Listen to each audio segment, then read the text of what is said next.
UP की योगी सरकार ने स्कूली बच्चों की सुरक्षा को लेकर कड़ा रुख अपनाया है। मुख्यमंत्री योगी आदित्यनाथ ने प्रदेश के सभी स्कूली वाहनों में सीसीटीवी कैमरे को जरूरी कर दिया है। कहा गया है कि सभी स्कूली वाहनों में सुरक्षा की दृष्टि से सीसीटीवी कैमरा जरूर होना चाहिए। हाल ही स्कूली वाहनों के दुर्घटनाग्रस्त होने की कई घटनाओं के बाद सरकार ने यह फैसला लिया है।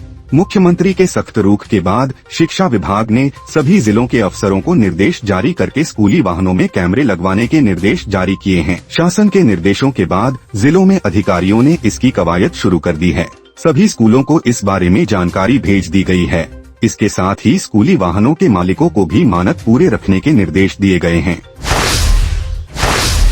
बरेली में हिट एंड रन के नए कानून के खिलाफ वाहन चालकों की हड़ताल का असर जरूरी सेवाओं पर भी दिखाई दिया। मंगलवार को पेट्रोल डीजल समेत जरूरी सामान शहर नहीं पहुंचा, जिससे उपभोक्ताओं को मुसीबतों से दो चार होना पड़ा। हड़ताल से पेट्रोल की किल्लत की आशंका के चलते लोग कारों और बाइकों में पेट्रोल डीजल भरवाने के लिए उमड़ पड़े। गांधी उद्यान के पास स्थित पेट्रोल पंप पर दोपहर करीब 3 बजे पेट्रोल भरवाने के लिए लंबी लाइन लग गयी। वहीं श्यामगंज स्थित पंप पर पेट्रोल खत्म हो गया। शहर के दूसरे पेट्रोल पंपों पर भी वाहनों की लंबी कतारें देखी गईं।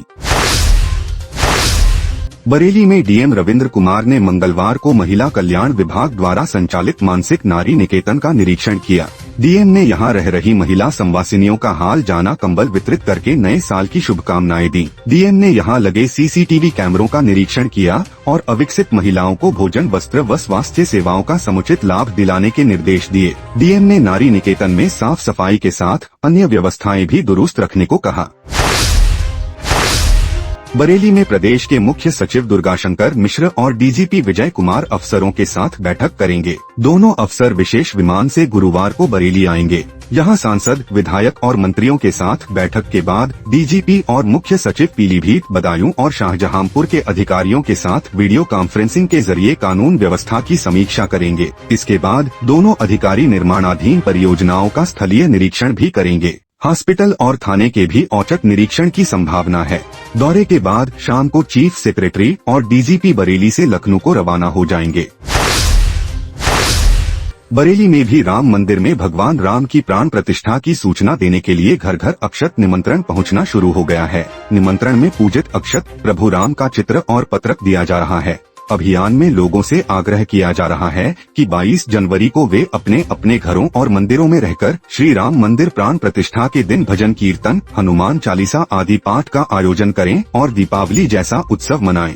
मंगलवार को मॉडल टाउन क्षेत्र में ढोल नगाड़ों के साथ घर घर जाकर आरएसएस कार्यकर्ताओं ने पूजित अक्षत वितरित किए और सभी से 22 जनवरी को आसपास के मंदिरों में दीप प्रज्वलित करके भजन कीर्तन के साथ इस दिन को उत्सव की तरह मनाए जाने की अपील की गई है। बरेली में पुरानी पेंशन बहाली के लिए रेल कर्मचारी भूख हड़ताल शुरू करेंगे। मंगलवार को नरमो के मंडल कार्यालय में राज्य कर्मचारी संयुक्त मोर्चा के साथ राज्य कर्मचारियों की संयुक्त बैठक हुई। बैठक में पुरानी पेंशन बहाली के लिए 8 जनवरी से दामोदर स्वरूप पार्क में कर्मचारियों ने भूख हड़ताल शुरू करने का ऐलान किया है। बैठक में कर्मचारियों ने कहा कि सरकार से पुरानी पेंशन बहाली की मांग उठाई जाएगी। इसके साथ ही भविष्य की रणनीति पर भी निर्णय लिया जाएगा। इस मौके पर आयोजित बैठक में बड़ी संख्या में विभिन्न विभागों के कर्मचारी मौजूद रहे। बरेली में उत्तर प्रदेश उद्योग व्यापार मंडल राम मंदिर में प्राण प्रतिष्ठा का उत्सव मनाएगा। मंगलवार को उद्योग व्यापार मंडल की बैठक में 16 जनवरी से उत्सव मनाने की रणनीति तैयार की गई है। इसके तहत व्यापारियों से बाजारों और दुकानों में सजावट करने के साथ ही दीप जलाने की अपील की गई है। इसके लिए व्यापार मंडल के अलग अलग प्रभारी पूरे शहर के बाजारों में जाकर दुकानदारों से दुकानों को सजाने की अपील करेंगे। इस दौरान 17 जनवरी को युवा व्यापार मंडल इकाई संत सम्मान कार्यक्रम भी आयोजित करेगी। 18 जनवरी को व्यापार मंडल कार्यालय पर गोष्ठी का आयोजन होगा। 21 जनवरी को धोपेश्वरनाथ मंदिर में भगवान राम के गुणगान व भोलेनाथ का जलाभिषेक किया जाएगा। 22 जनवरी को पूरे बाजार में मिष्ठान वितरण करके दीप जलाए जाएंगे। बरेली में घने कोहरे के चलते अज्ञात वाहन ने स्कूटी सवार फाइनेंस कर्मी को रौंद डाला। हादसे में युवती गंभीर रूप से घायल हो गई। अस्पताल पहुंचने से पहले ही युवती की मौत हो गई। हाफिजगंज थाना क्षेत्र के आसपुर गांव निवासी प्रीति बरेली की निजी फाइनेंस कंपनी में जॉब करती है।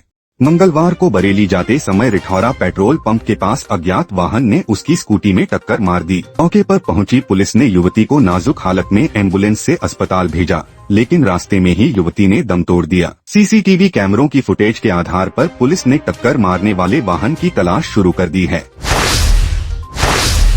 बरेली में बेकाबू हाई स्पीड ट्रक ने बाइक सवार युवक को कुचल दिया। हादसे में बाइक सवार की मौके पर ही मौत हो गई। फतेहगंज पूर्वी के खंजनपुर गांव निवासी रामशरण का बेटा शेखर दूध बांटने का काम करता था।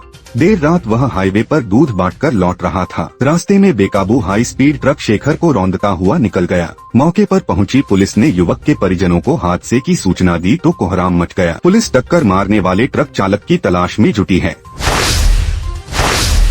बरेली में दूसरे समुदाय के युवक ने महिला को शादी का झांसा देकर उसके साथ दुष्कर्म किया। महिला की शिकायत पर पुलिस ने आरोपी युवक के खिलाफ मुकदमा दर्ज करके कार्रवाई शुरू कर दी है। किला थाना क्षेत्र निवासी एक महिला ने बताया कि पति की गैर मौजूदगी में इलाके का ही साजिद उसके घर आता जाता था। इस दौरान दोनों के बीच नजदीकियां बढ़ गईं। साजिद ने महिला को शादी का झांसा देकर प्रेम जाल में फंसा लिया और उसके साथ कई बार संबंध बनाए। अब युवक शादी से इनकार कर रहा है। महिला ने साजिद पर अपहरण का भी आरोप लगाया है। तहरीर मिलने के बाद पुलिस ने युवक की तलाश शुरू कर दी है। ये थे न्यूज टुडे नेटवर्क के आज के समाचार। ऐसे ही ऑथेंटिक और रिसर्च ओरिएंटेड कंटेंट के लिए लगातार न्यूज टुडे नेटवर्क के न्यूज बुलेटिन को फॉलो कीजिए।